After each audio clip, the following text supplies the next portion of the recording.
So by now the dust has settled enough that prices have come down a wee bit and you're ready to upgrade your phone, but which Pixel is right for you? Well, bear with me as I have all the details. If you enjoy our Pixel videos, then make that smart move and subscribe to the channel today, and let's push past that 400 subscriber barrier together. Thanks for checking us out and cheers for watching.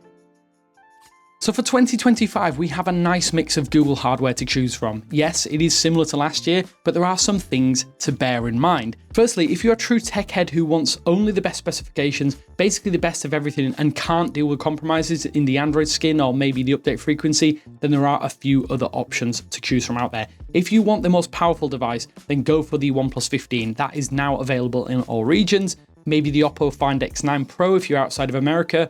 And if you want what I and many others consider the best all-rounder, then get the Galaxy S25 Ultra. If you want an iPhone, well, what are you doing watching this video anyway? If you like Pixel phones then, there's more for us to discuss, so let's get into it. So at the cheapest end of the spectrum this year is the Pixel 9a. It is technically part of the lineup, at least until the recently leaked 10a arrives sometime in, we think, early to mid 2026. This cheap phone can be picked up as low as $300 on offer, which to me is an absolute steal. It has last year's processor, the Tensor G4, a dual camera at the back, misses out a few of the AI features that have been added to the Pixel 10 series. We'll talk about those in a little bit, but it is a damn good phone if you can get it under that $400 barrier. As an entry level into the best, cleanest version of Android, there are no better options on the market today. Outside of the Pixel 9a and for the Pixel 10 lineup, you need to decide which size you want first, as that makes things a lot easier to decipher.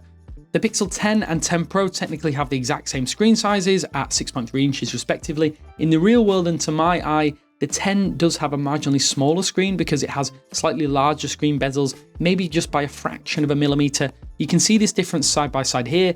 Maybe it's an optical illusion, but to me, it's barely noticeable. The Pixel 10 also has a 1080p screen, while the Pixel 10 Pro is capable of being set to QHD, which, if you want that option, it's a nice option to have. Everything will look sharper and cleaner if you do enable this within the display settings. For big phone fans though, there is the Pixel 10 Pro XL or the Pixel 10 Pro Fold. If you want a regular form factor, go for the 10 Pro XL. It has a great display, peak experience as well, peak brightness is incredible. It's really, really nice to use this phone. As for a 2-in-1 form factor, that means the Pixel 10 Pro Fold, which has that 6.3-inch outer screen at Full HD+, plus that big 8-inch square inner screen if you want productivity. This is great for running applications side by side, but the folding frame makes compromises everywhere to achieve what it sets out to achieve, although it does have an IP68 rating if you are worried about getting this thing wet. There is a bit of a weird situation though with the Pixel 10 family this year, and it all relates to the storage on board. All of these phones ship with the Tensor G5 processor, which is solid, a little bit unspectacular, especially when compared to other phones out there. It isn't the best, nor is it the worst. I'd consider it a bit of a middling processor. However, the starting 128GB models of the Pixel 10 and 10 Pro come with slower storage out the box, which, while most people probably won't care, it will make a difference to the experience with your phone, especially day to day and as it ages. UFS 4.0 storage is not new technology, but only the 256GB variants of all models ship with it as standard. It offers faster read and write speeds, which in turn should offer a little extra zippy feeling when using these models versus older phones or phones that you've used previously. Anything without UFS 4.0 tech, you will be able to notice this. To complicate things further, only the 1TB version of the Pixel 10 Pro XL comes with what they're calling zoned UFS 4.0 tech, which is an even faster version of that storage. For that reason, I don't think you should buy the 128GB model of any device, save the Pixel 9a, as you're buying a phone that is a tier below its own siblings. Our biggest complaint is that this does create a little bit of a hierarchy in the Pixel 10 lineup that was pretty well established already without adding another confusing and not obvious layer to it. As for the camera systems, Google has switched up things with the Pixel 10 camera system in a couple of ways. Some good, some not so good. The good news is that the base model now has a telephoto lens for the first time, something we've cried about for a few years now.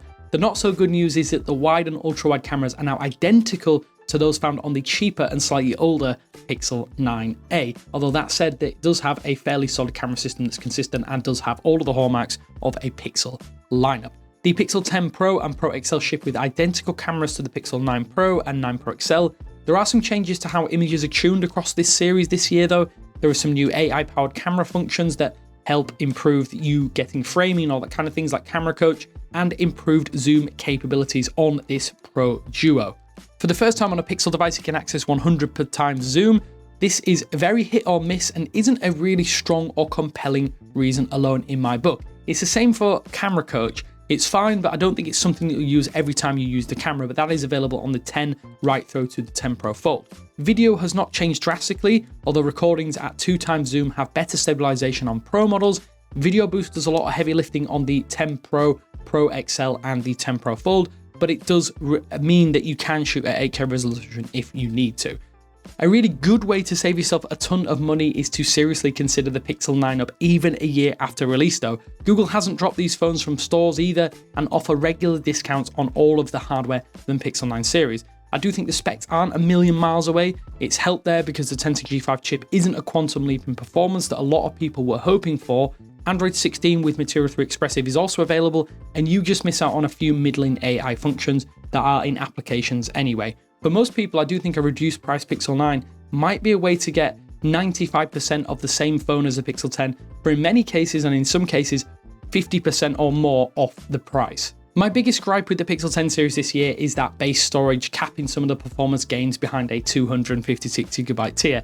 If you can get a discount, any of these new phones at this level of storage and above will be a pretty solid buy. Some of you might not care, which I think is absolutely fine. However, I just can't give the base storage or base models of these devices a true seal of approval due to this little bit of a frustrating inconvenience and confusing aspect. For me, the Pixel 9a feels like an absolute steal, but the Pixel 10 Pro XL is the device I would gravitate towards if I were on the market for a new Android phone right now, or I wanted specifically a Pixel. Might not be the best out there, but given the competition, I do think it can mix really well, it is a good sign. It is overpriced. This is the first year I think that Pixel phones have felt drastically overpriced. So factor it in before making the jump at MSRP, which I do think will be a silly thing to do anyway with any Pixel, as we've shown in the past. Google tends to do a lot of discounts on their phones shortly after launch. But tell me what you think. I think that the Pixel 10 Pro Fold is a compelling option, but again, it's one of those devices that doesn't feel too drastically different from its predecessor. Yeah, which is the right Pixel phone for you? You tell me down in the comment sections below. Hopefully this has helped you out. Just a little bit of a keyword approach to buying a new Pixel phone. Yeah, cheers for watching, and I'll speak to you later.